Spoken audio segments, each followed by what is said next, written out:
Hello viewers, welcome back to my channel story time. आज फिर एक छोटी सी कहानी के साथ आपके समक्ष हाजिर हूँ। ये बात उन दिनों की है जब भगवान बुद्ध जगह जगह अपनी धर्म सभा आयोजित कर रहे थे। तो ऐसी ही एक धर्म सभा उन्होंने एक नगर में आयोजित की और एक बहुत बड़ा शिविर लगाया।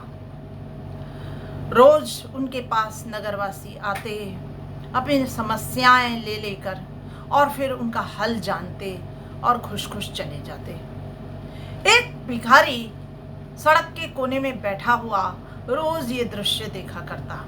ये लंबी कतार में लोग खड़े हैं, मायूस सा चेहरा है सबका, दुखी से हैं, कुछ क्रंदन करने से भी हैं, कुछ रो रहे हैं हल्का हल्का।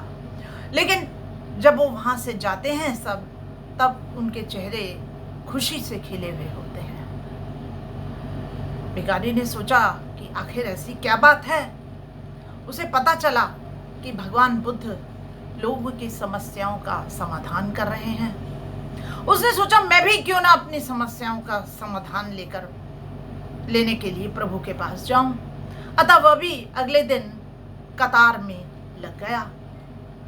जब उसकी बारी आई तो उसने भगवान बुद्ध से पूछा, भगवान जी, मैं बहुत दुखी हूं, आप मेरी परेशानियों का हल निकालिए। भगवान बुद्ध ने कहा, बताओ तुम्हें क्या परेशानी है। तो वह बोला, मैं बहुत ज्यादा गरीब हूं, अब मेरी गरीबी दूर कीजिए। तो भगवान बुद्ध ने कहा, तुम गरीब कैसे हो?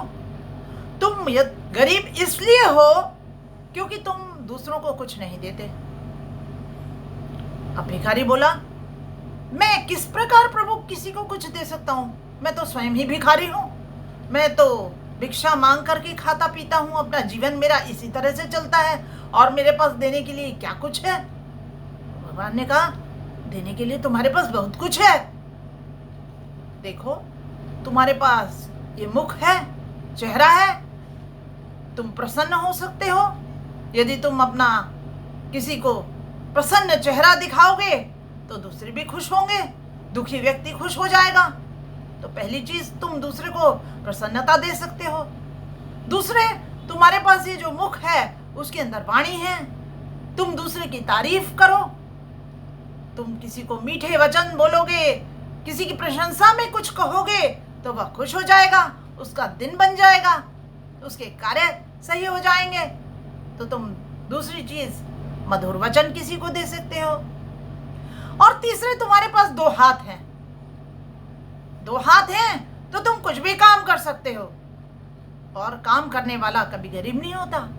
तो जिसके पास ये तीनों चीजें हैं वो भला गरीब कैसे हो सकता है, निर्धन कैसे हो सकता है, भिखारी कैसे हो सकता है? वह कैसे नहीं दूसरे को सब कुछ दे सकता?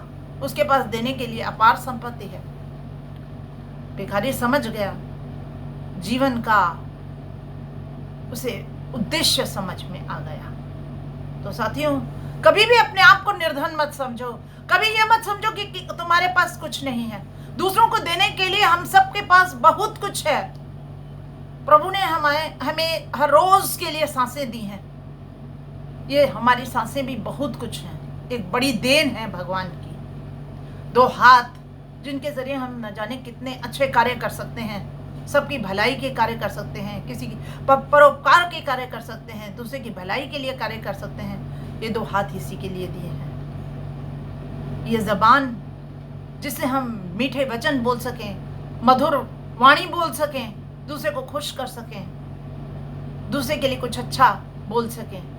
और एक चेहरा जिस पर हम हमेशा खिली हुई मुस्कुराहट रखें, तो दूसरे को भी हम मुस्कान दे सकते हैं।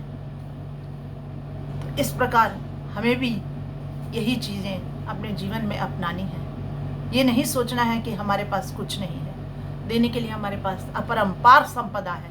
जितना हम दूसरे को देंगे, जितना हम दूसरे से बांटेंगे, उतना हमारे पास चीजें बढ़ेगी। ये सब नियमत है, प्रकृति की नियमत। जितना दोगे, जितना बांटोगे, उतना बढ़ेंगी।